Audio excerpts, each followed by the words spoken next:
Hi friends, it's Adam, the crippled cannabis cowboy.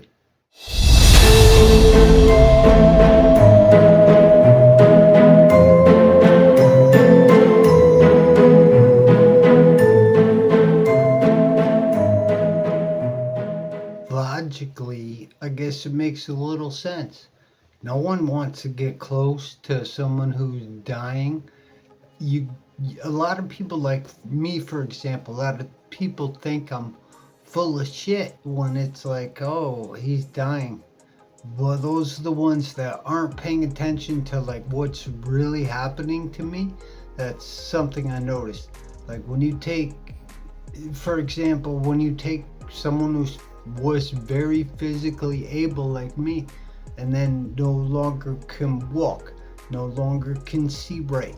It's kind of like there's a list, and as there are things checked off, of course somebody's fucking dying. That's like one thing that's guaranteed in this life. Actually, there are two things.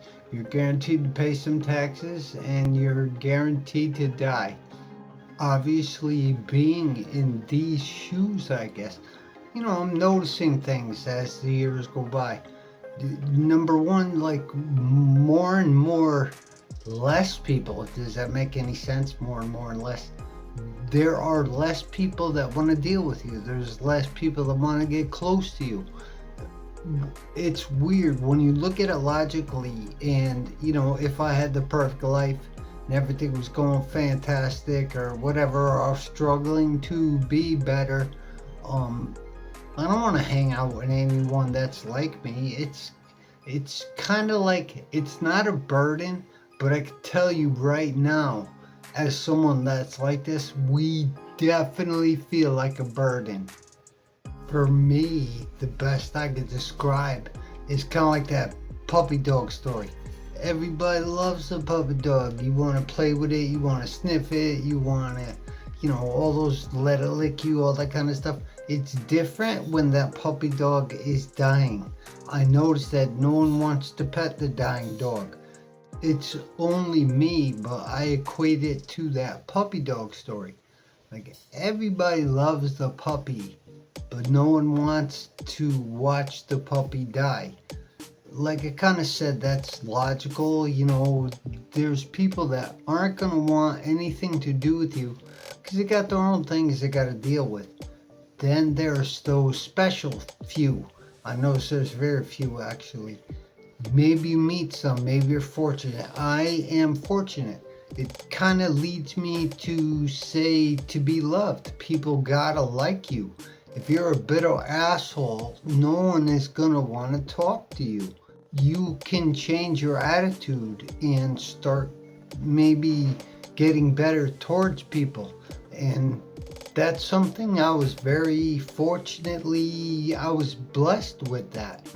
That's one thing, is friends really help out in a weird way. Now, I'm not saying like cook shit for you or cut shit for you.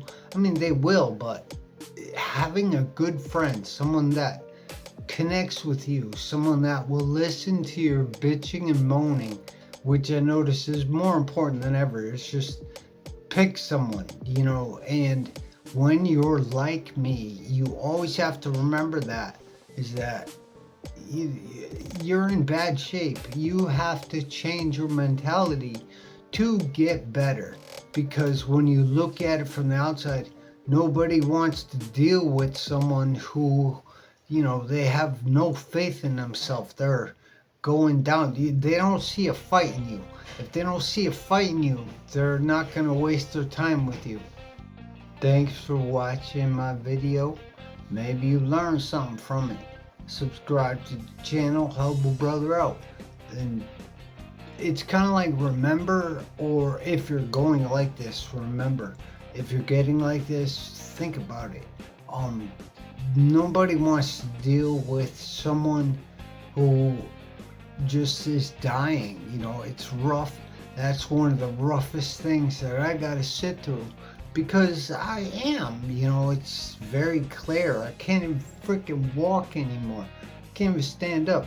So when you look at it as far as quality of life, my quality of life was pretty high. I used to have an awesome job. I used to do all kinds of cool shit.